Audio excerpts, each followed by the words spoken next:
Friends, நம்ம இன்றைக்கி பார்க்கறது தேங்காய். இந்த தேங்காயை நம்ம பெரும்பாலும் குழம்புக்கு பயன்படுத்துவோம். வீட்டில் நம்ம உடைச்சா கூட வெறுமனே சாப்பிடுவோம். இந்த மாதிரி நிறைய விஷயங்கள் நம்ம பாரம்பரியமாக நம்மளுடைய முன்னோர்கள் எல்லாருமே அதை நம்ம செஞ்சிகிட்ருக்காங்க. ஆனால் அதில் உள்ள சத்துக்கள் எவ்வளவு ஒரு மனிதனுடைய உயிருக்கு உயிர் வாழ்கிறதுக்கு எவ்வளோ முக்கியம், அதனால் என்னென்ன நன்மைகள் கிடைக்குது, அதனால் ஒரு சில தீமைகள் இருக்குது, அது என்ன அப்படிங்கிறத இந்த வீடியோவில் ரொம்ப விளக்கமாக சொல்லியிருக்கோம். நிச்சயமாக இந்த வீடியோ வந்து ஒரு யூஸ்ஃபுல்லான வீடியோவாக தான் உங்களுக்கு இருக்கும். அதனால் வீடியோவை கடைசி வரைக்கும் பாருங்கள். நீங்கள் இப்போ தான் ஃபர்ஸ்ட் டைமாக நம்ம சேனலை பார்க்குறதா இருந்தால் நம்ம சேனலை சப்ஸ்கிரைப் பண்ணிக்கோங்க. இந்த மாதிரி பயனுள்ள தகவல் உங்களுக்கு உடனுக்குடனே வேணும் அப்படின்னா நம்மளுடைய சேனலில் பக்கத்தில் இருக்கிற சப்ஸ்கிரைப் பண்ணிவிட்டு பக்கத்தில் இருக்கிற பெல் ஐக்கானையும் கிளிக் பண்ணிக்கோங்க. அதே மாதிரி இந்த தேங்காயினால் நிறைய நன்மைகள் இருக்குது. அது என்ன நன்மைகள் அப்படிங்கிறத நாங்கள் கொஞ்சம் விளக்கமாகவே சொல்கிறோம். உங்களுக்கு ஏதாவது இந்த தேங்காயோட மகத்துவம் ஏதாவது நடந்திருந்தது அப்படின்னா மறக்காமல் எங்களுடைய கமெண்ட் பாக்ஸில் தெரிவிங்க. இந்த தேங்காய் அப்படிங்கிறது ஒரு ஆரோக்கியமான உணவு, அதுவும் நல்ல கொலஸ்ட்ரால் அதிகம் உள்ள ஒரு உணவு இந்த தேங்காய். இதில் நார் சத்து, புரதச்சத்து, அது மட்டும் இல்லாமல் மெக்னீசியம், தாமிரம், இரும்பு சத்து, பொட்டாசியம், பாஸ்பரஸ், இந்த மாதிரி முக்கியமான தாது பொருள்கள் அனைத்துமே நிரம்பிய ஒரு பொருள் அப்படின்னா அந்த தேங்காய் தான். அதுவும் இந்த தேங்காயை ஒரு சிலர்லாம் குழம்புல போடுவாங்க, அது நல்லா வறுத்து அதுக்கப்புறம் போடுவாங்க. அந்த மாதிரி பயன்படுத்துறது அது வந்து ரொம்ப கெடுதல் அப்படின்னு வல்லுநர்கள் சொல்லியிருக்காங்க. அதே மாதிரி இந்த தேங்காயை பச்சையாக சாப்பிடும்போது இந்த சத்துக்கள் எல்லாமே பெரும்பாலும் நமக்கு கிடைக்கும். உடலுக்கு தேவையான அந்த ஆற்றல் எல்லாமே தர்றது அந்த பச்சை தேங்காயில் தான். அதே மாதிரி ஒரு சிலருக்குலாம் பார்த்திங்கன்னா வாயில் புண்ணு வரும். அந்த புண்ணு சரியாகணும், வயிற்றில் அல்சர் அதிகமாக இருக்குது அப்படின்னு நினைக்கிறவங்க இந்த தேங்காய் பால் எடுத்து சாப்பிட்டாங்க அப்படின்னா கண்டிப்பாக நல்ல ஒரு எனர்ஜி கிடைக்கும், சீக்கிரம் வந்து அந்த புண்ணு சரியாகும் அப்படின்னே சொல்லலாம்.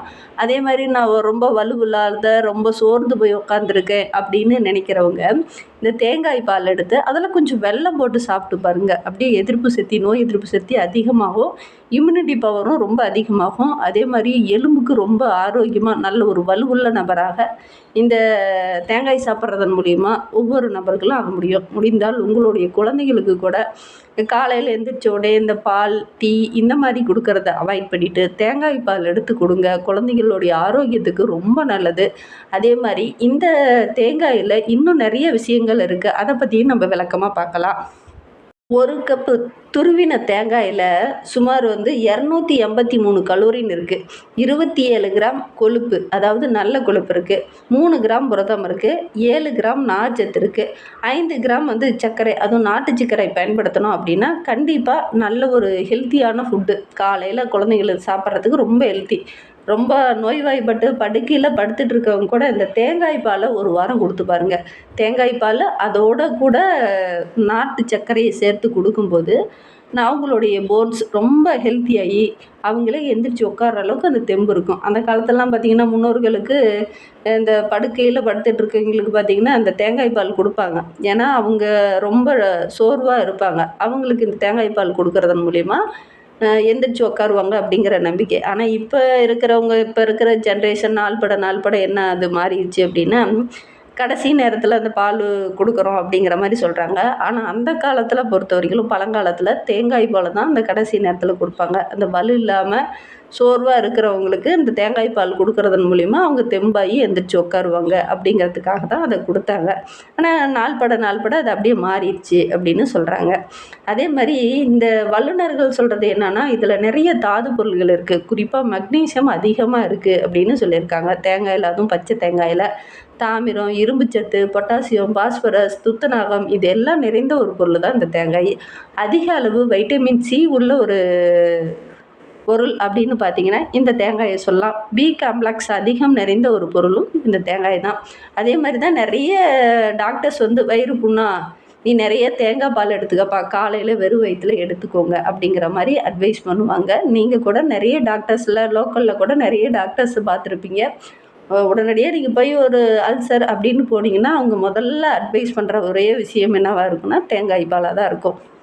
எதனால் டாக்டர்ஸ் எல்லாமே இதை வந்து அதிகமாக அட்வைஸ் பண்ணுறாங்க அப்படின்னா உடனுக்குடனே அந்த ஆற்றலை வழங்கக்கூடியது இந்த தேங்காய் தான். மேலும் நல்ல கொழுப்பை அதிகம் தரக்கூடியதும் இந்த தேங்காய் தான். தேங்காய் பால் இதயத்துக்கு, ஆரோக்கியத்திற்கு, சருமத்துக்கு ரொம்ப ஒரு நல்லது அப்படின்னு சொல்லியிருக்காங்க. தோல்லாம் ரொம்ப சுருங்கி போயிருக்கிறவங்க கூட 1 வாரம் தொடர்ந்து தேங்காய் பால் எடுத்துக்கிட்டாங்க அப்படின்னா, அந்த ஸ்கின் ப்ராப்ளத்தில அந்த தோல்ல இருக்கிற அந்த சுருக்கங்கள்லாம் அப்படியே சரியாகி அப்படியே மினுமினுப்பா பளபளப்பாயிருவாங்க.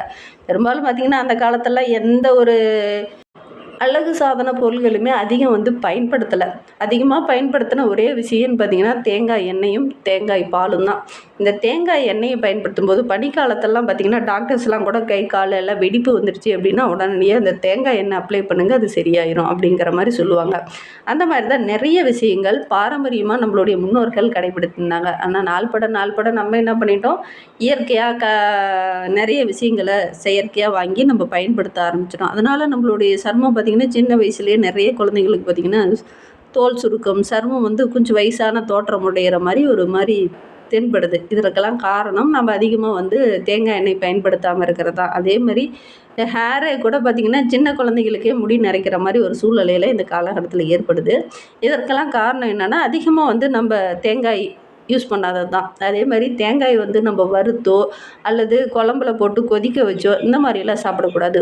பச்சையாக இயற்கையாக உடைச்ச உடனே அந்த பச்சையாக இருக்கிற தேங்காய் எடுத்து அதை அரைச்சி தேங்காய் பால் குடிக்கிறது, பச்சை தேங்காய் சாப்பிட்றது, இதெல்லாம் ரொம்ப நல்லது. அதே மாதிரி இளநீர் குடிக்கிறது, இதெல்லாம் ரொம்ப நல்லது. செரிமான பிரச்சனைக்கு இது ரொம்ப உதவும் அப்படின்னு சொல்லலாம். பச்சையாக சாப்பிட்றதா அதிகப்படியான சத்துக்கள் கிடைக்கும். குறிப்பாக ஒரு மனிதனுக்கு அதிகப்படியான கலோரின் கிடைக்கணும் அப்படின்னா தேங்காய் பால் எடுத்துக்கிறது ரொம்ப நல்லது. தேங்காய் அந்த மாவை பொறுத்து உலர்ந்து அல்லது அரைத்த தேங்காயை பயன்படுத்தும் போது இறைச்சியில் அது சேர்த்தும் போது நார் சத்து கொஞ்சம் அதிகமாகும். அதனால் பெரும்பாலும் பார்த்திங்கன்னா, இறைச்சி சமைக்கக்குள்ளலாம் இந்த நார் சத்து உள்ள இந்த தேங்காயை பயன்படுத்துவாங்க. அது அந்த கண்ட்ரோல் பண்ணிடும். அதனால தான் பெரும்பாலும் குழம்புக்கு இந்த தேங்காயை பயன்படுத்துவாங்க அப்படின்னே சொல்லலாம். தேங்காயில் 5 ஈர்க்கக்கூடிய நன்மைகள் இருக்குது. அது என்ன அப்படிங்கிறதையும் விளக்கமாக பார்க்கலாம். இது நிறைய சத்து நிறைந்தது. பாக்டீரியாக்கள், கெட்ட கிருமிகளால் ஏற்படக்கூடிய அந்த தொந்தரவுகள் எல்லாமே சரியாகும். இரத்த சர்க்கரையினால் ஒரு சிலருக்கு பிரச்சனை ஏற்படும் இல்லையா, அதுவும் சரியாகும். அதே மாதிரி ஆக்சிஜனேற்றம் என்று சொல்லக்கூடிய எலும்புகள் வலுவிழக்கிறதுக்கான சாத்தியக்கூறு இப்போலாம் அதிகமாக இருக்குது. சின்ன சின்ன குழந்தைங்களுக்கெல்லாம் பார்த்திங்கன்னா, பல்லில் சொத்தை வர்றது, எலும்பு முறிவு, அதே மாதிரி பல்லில் பார்த்திங்கன்னா ஒரு ஒரு ஏதாவது ஒரு சாக்லேட் அதிகம் சாப்பிட்றதுனால அது பார்த்திங்கன்னா ஒரு மாதிரி வலுவில்லாத ஒரு சூழ்நிலையில் இந்த காலகட்டத்தில் இருக்குது.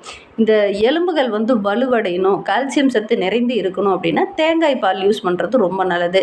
அதோடு பாஸ்பரஸ் சத்தும் நிறைய வேணும். அந்த பாஸ்பரஸ் சத்து அதிகமாக இருக்கக்கூடியது இந்த தேங்காய் தான். அதனால தான் ஆரோக்கியத்திற்கு ஒரு சிறந்த உணவு உதாரணம் அப்படின்னு பார்த்திங்கன்னா இந்த தேங்காயை சொல்கிறாங்க. தேங்காயை அடிக்கடி சாப்பிட்றதுனால உடலில் பாஸ்பரஸ் சத்து அதிகமாகும்.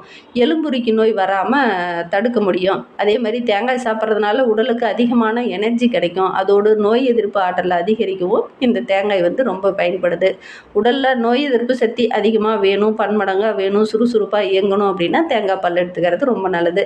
தேங்காய் சாப்பிட்றதுக்கு முன்னாடி பருவகால நோய்களோடைய தொற்று ஏதாவது வருது, காய்ச்சல், சளி, இந்த மாதிரி சின்ன சின்ன தொந்தரவுகள் வராமல் நம்மளை பாதுகாக்கும். அதிகமாக தேங்காய் பால் எடுத்துக்கிட்டோம் அப்படின்னா இந்த மாதிரி நோய் எதிர்ப்பு சக்தி அதிகம் இல்லாமல் இருக்கிறவங்களுக்கு தான் இந்த நோய்கள்லாம் அதிகமாக தாக்கும். இந்த பருவகால நோய்கள்லாம் தேங்காய் பால் நீங்கள் தொடர்ந்து எடுக்கும்போது இந்த நோய்களுடைய தாக்கம் அதிகமாக உங்களுக்கு ஏற்படாது அப்படின்னே சொல்லலாம். அதே மாதிரி ஒரு சிலருக்குலாம் இளநரை வரும். இந்த இளநரையை தடுக்கிறதுக்கு இந்த தேங்காய் பால் ரொம்ப உதவிகரமாக இருக்கும் அப்படின்னே சொல்லலாம். நடுத்தர வயதில் இருக்கிறவங்களுக்கு கூட தினமும் ஒரு கோப்பு தேங்காய் பால் குடித்தாங்க அப்படின்னா இரும்பு சத்து அதிகமாகும் போது இளநரை, முடி உதிர்தல், இந்த மாதிரி பிரச்சனைகளும் சரியாகும் அப்படின்னே சொல்லலாம். செரிமான பிரச்சனைக்கு இது ரொம்ப உதவுது அப்படின்னே சொல்லலாம். இந்த முடி உதிர்வை தடுக்கணும், இளநரை வராமல் தடுக்கணும் அப்படின்னா இந்த தேங்காய் பால் யூஸ் பண்ணுறது ரொம்ப நல்லது அப்படின்னே சொல்லியிருக்காங்க விஞ்ஞானிகள். மனதளவில் சோர்வடைந்து போய் ஒரு மாதிரி டயர்டாக இருக்கிறவங்களும் இந்த தேங்காய் பால் பயன்படுத்துனீங்க அப்படின்னா நல்ல ஒரு ஆரோக்கியமான வாழ்வு வாழலாம். அதே மாதிரி பச்சை தேங்காயை அடிக்கடி உணவில் சேர்த்துக்கோங்க. சாப்பிட்ற உணவில் இதை குழம்புலையோ அல்லது வேறு எதுலையாவது பயன்படுத்தி சாப்பிட்றது அவ்வளவு நல்லதில்லை அப்படின்னு வல்லுநர்கள் சொல்லியிருக்காங்க. இளநரையை தடுக்கிறதுக்கு இது ரொம்ப நல்லது. நல்ல ஒரு அடர்த்தியான முடி வரணும், நல்ல கருகருன்னு முடி வரணும் அப்படின்னா தேங்காய் எண்ணெய் அதிகம் பயன்படுத்துறது ரொம்ப நல்லது. அதே மாதிரி தேங்காய் எண்ணெய் இதற்கெல்லாம் ரொம்ப துணை புரிகிறதா வல்லுநர்கள் சொல்லியிருக்காங்க. நல்ல ஒரு பளபளப்பான முடி வரணும் அப்படின்னா இதை தினமுமே பயன்படுத்துறது ரொம்ப நல்லது அப்படின்னு சொல்லியிருக்காங்க. கொழுப்பு சத்து இதில் ரொம்ப அதிகம் இருக்காது. அந்த கொழுப்பு சத்து, கொலஸ்ட்ரால் இருக்கிறவங்க அவங்களாம் இந்த தேங்காய் எண்ணெயை வந்து அதிகம் பயன்படுத்தலாம் அப்படின்னு சொல்லியிருக்காங்க. ரத்தத்தில் இது வந்து கலக்காமல் பாதுக்கும். தோலையும் வந்து ரொம்ப பளபளப்பாக்கும். இந்த சுருங்கி போனவங்களாம் இந்த தேங்காய் எண்ணெயை பயன்படுத்துறது ரொம்ப நல்லது. அதே மாதிரி தோலில் ரொம்ப ஒரு பளபளப்பு, வயதான தோற்றம் தெரியக்கூடாது அப்படின்னு நினைக்கிறவங்க இதை வந்து செஞ்சு பார்க்கலாம். முகத்தில் முகப்பரு இருக்கிறவங்க கூட அந்த சொறி இந்த மாதிரி அரிப்பு இருக்கிறவங்களும் இந்த தேங்காய் எண்ணெய் பயன்படுத்தும் போது அந்த கிருமி தொற்றுனால ஏற்படக்கூடிய பாதிப்புகளும் குறையும் அப்படின்னு சொல்லியிருக்காங்க. இந்த மாதிரி பயனுள்ள தகவலை நீங்கள் தொடர்ந்து கேட்கணும் அப்படின்னா நம்ம சேனலை ஃபாலோ பண்ணுங்கள். வாயு பிரச்சனை இருக்கிறவங்க, கலோரின் அதிகமாக இருக்குன்னு நினைக்கிறவங்க, சர்க்கரை கொழுப்புனால பாதிக்கப்பட்டு இருக்கிறவங்களாம் இந்த தேங்காய் ரொம்ப